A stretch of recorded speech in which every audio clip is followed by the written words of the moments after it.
Number 3, learning to attack the problems.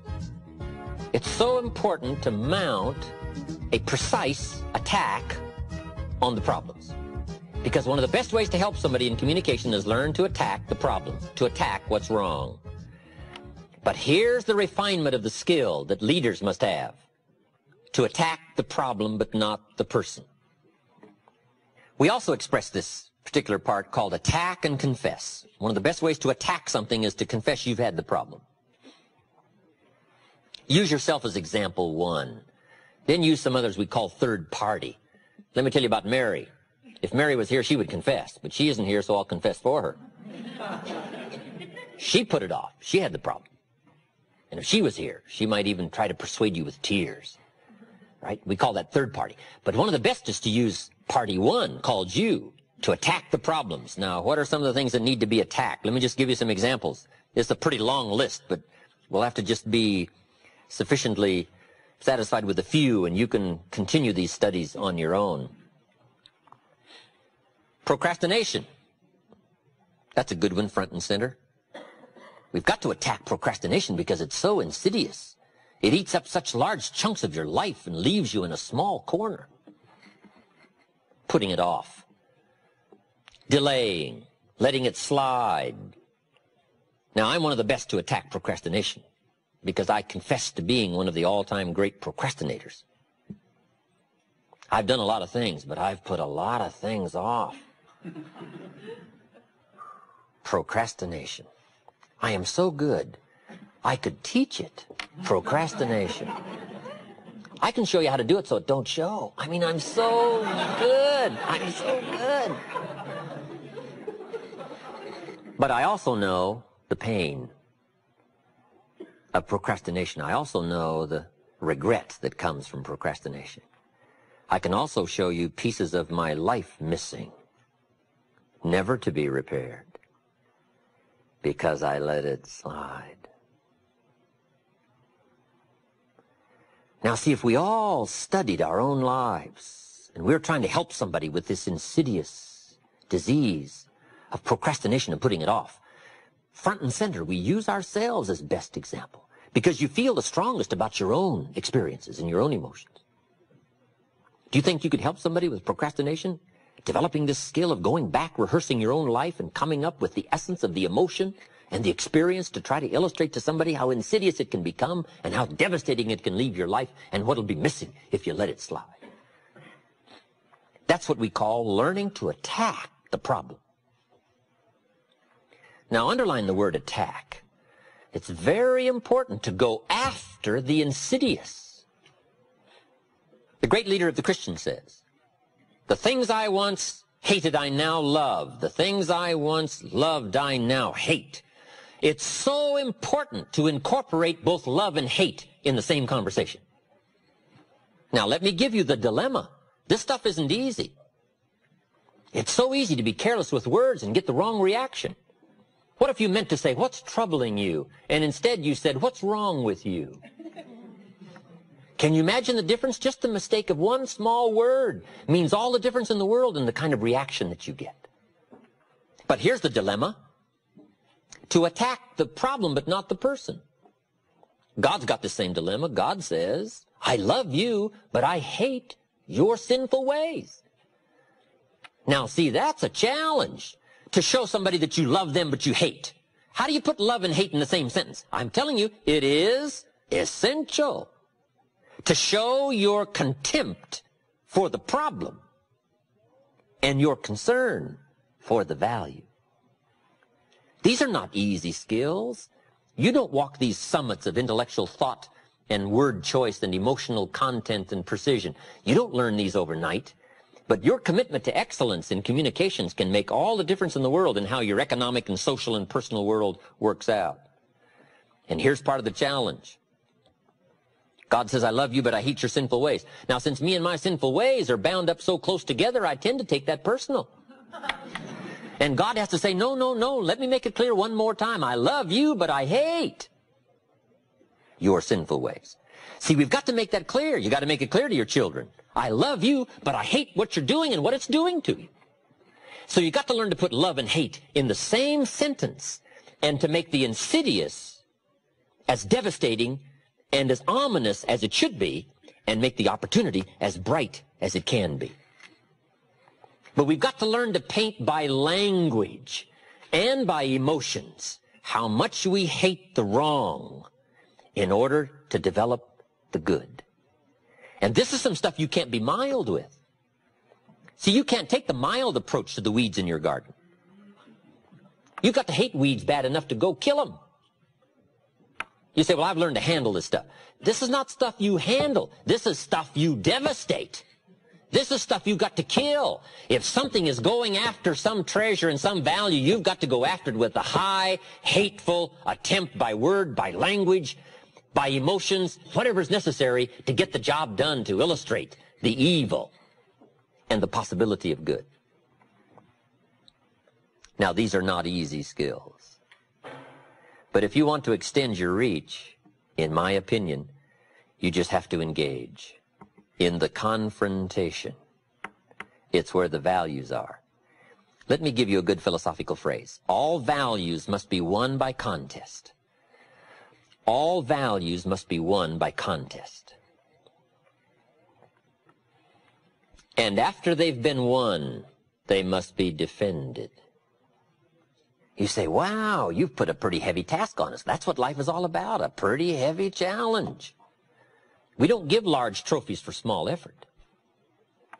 If you want to win high health, if you want to win high wealth, if you want to extend a long reach in touching people's lives, you got to engage in some of these extra powerful disciplines. And one is to secure the territory by vigor, and the other is to defend it with equal challenge. Attack. Procrastination. Here's another good one. Blame. I engaged in this the big share of my life until I met Mr. Show. I used to blame my negative relatives. I used to blame the government. I used to blame taxes. I used to blame prices.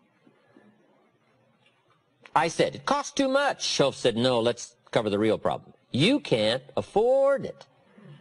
I thought, wow. I never looked at it like that before. Shoaff said, sir, you must intellectually understand, it's not it that's your problem. It's you that's your problem.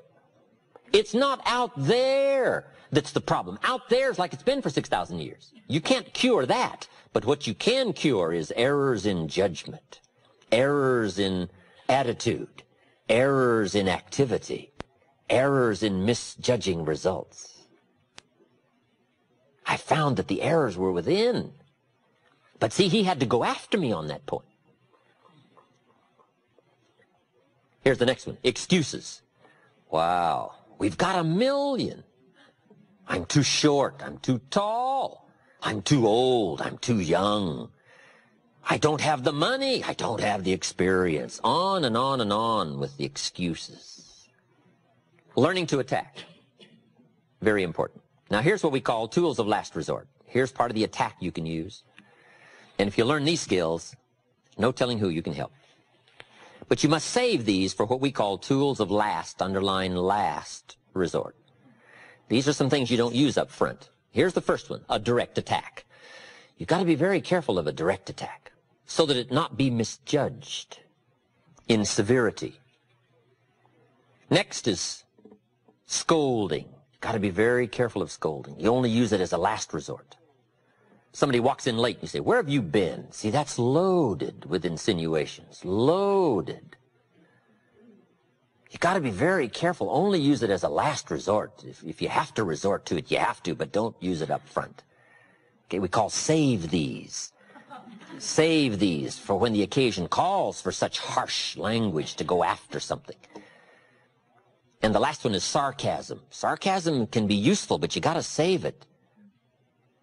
Who do you think you are? See, that's powerful language, but you got to save it for when it is meaningful to use such powerful language. Matters of the heart are delicate. Here's what we teach. Don't operate on the heart with a hatchet. When you use these tools, you got to be very careful to save the value and go after the problem. Now let me give you the real clue. The more you care, the stronger you can be. People don't mind you using strong language about insidious things. They don't mind you becoming sharp, powerful. As long as you care, and the more you care, the stronger you can be. I don't mind a minister consigning my soul to hellfire for my sinful ways. I don't mind that, as long as he does it with tears and not with joy. But wouldn't we all resist a dry-eyed sermon on hellfire? You can't preach hellfire without your heart breaking. You've got to sob your way through a sermon on hellfire. Or we all would resist a dry-eyed attempt to preach on hellfire. Why? A simple, obvious lack of really caring. And there are some subjects you cannot even deal with unless your heart breaks and unless visibly it shows by the emotional content that you really care. Now you can deal harshly with some powerful, important problems. Tools of last resort. Attacking the problems, but not the person. Just by way of review, we've been covering the major parts in a presentation, whether it's to a child or a business audience or a sales situation. All of us have the opportunity to affect somebody with words. And we talked about making the presentation. It comes in 4 parts. Number 1, identification. Learning how to relate to somebody else, which is pretty easy if somebody's like you, pretty difficult if somebody's not like you. There's a difference in color, a difference in religion, a difference in age, a difference in experience, background. It gets a little more complicated, but it can be mastered. And all you have to do is refine these skills to have a longer reach economically, socially, personally. Deal in subjects that make you real. Tell your story with authority. Next is the logic and reason part. Not too many facts. There's probably about 1,000 facts about an automobile, but you don't need them all to make a decision. About a half a dozen will do. And if you stretch it beyond the half dozen, it's pretty easy to lose your audience. So, brief on logic and reason. Number 3 was learning to attack the problems, but not the person. Number 4, in making the presentation, solution. So we've got identification, logic, attacking the problems, and offering solution. This is what we call solutions. Painting results in advance.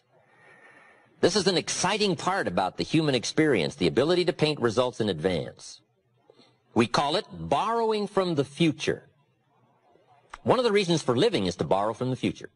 If you can't see the future, it makes today pretty desperate. If you can't see the future, it makes your steps uncertain. Why bother to learn the skills and pay the price and go through all of the calisthenics and all of the trials of learning and growing and changing if you can't see the future? If there is no future, if there is no promise. So this is one of our great challenges, to do 2 things. 1, paint for ourselves the future, results in advance, borrowing from the future. But when you stop to think about it, that is a tremendous, unique experience, being able to borrow from the future, bring it to the present, and use it as an incentive to go get the job done, to learn the skills and put those skills to work. So painting results in advance, whether it's money results, whether it's position results, possibilities, opportunities, putting the person you're talking to in the future position, I can see you now, solutions. And it can be very powerful. Very powerful.